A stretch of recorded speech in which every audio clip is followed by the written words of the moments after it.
Bon, vous voyez, on est au salon de l'agriculture, on est arrivé il y a quelques instants et il y a une vache qui se repose derrière moi. Pourquoi? Parce qu'elle ne sait pas encore ce qu'Emmanuel Macron lui réserve pour l'agriculture.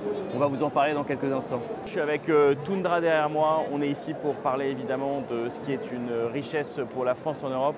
La France, c'est le premier pays de production agricole d'Europe. Il y a un produit agricole sur 5 en Europe qui est fabriqué en France. C'est plus de 100 milliards d'euros de valeur. C'est 1,5 million d'emplois dans l'agriculture et l'agroalimentaire. Donc c'est 5% des gens qui travaillent dans ce pays qui travaillent dans ce secteur. Donc c'est évidemment essentiel.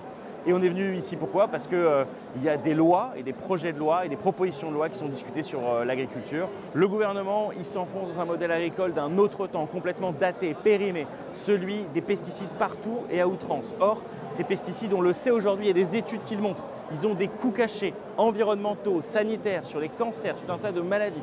Et donc nous, ce qu'on veut et ce qu'on promeut, c'est une agriculture qui progressivement se libère des pesticides, qui a réussi à s'en libérer pour libérer notre santé. Et aujourd'hui, les coûts sanitaires, les coûts environnementaux que la société porte, ils sont supérieurs aux gains en termes de rendement. Autrement dit, ça a un non-sens aujourd'hui de continuer avec cette agriculture à base de pesticides. Et donc, qu'est-ce qu'il faut faire? Ce que le gouvernement ne fait pas, c'est-à-dire investir dans ce qu'on appelle l'innovation durable. L'innovation durable, c'est quoi? C'est celle qui permet de maintenir des rendements élevés tout en échappant aux pesticides. Et aujourd'hui, évidemment, dans le projet de loi qui vient d'être voté, c'est peau de chagrin, c'est que dalle pour le dire simplement. Or, ce monde agricole français, je vous l'ai dit, il est très important. Il y a 1,5 million d'emplois qui sont liés à l'agriculture en France et on a besoin d'avoir une alimentation saine parce qu'à la fois les producteurs doivent en vivre et à la fois les consommateurs, il faut qu'ils se sentent sécurisés lorsqu'ils mangent et qu'ils se disent qu'ils ne prennent pas aujourd'hui un risque pour demain parce qu'on se rendra compte que tel et tel cancer sont liés à tel et tel pesticide. Donc voilà ce qu'on a devant nous.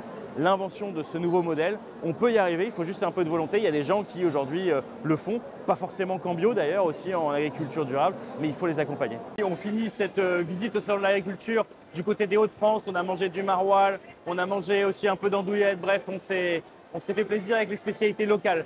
Juste pour vous dire en terminant que Jean-Claude Tissot, qui est le spécialiste des questions agricoles, il sera bientôt l'invité du bulletin économique et politique. Et ce qu'on a commencé à esquisser ici, on va aller en profondeur avec lui, ce sera la semaine prochaine. Donc si les sujets agricoles vous intéressent, n'hésitez pas à nous suivre, liker, partager, commenter cette vidéo et à très bientôt. Salut!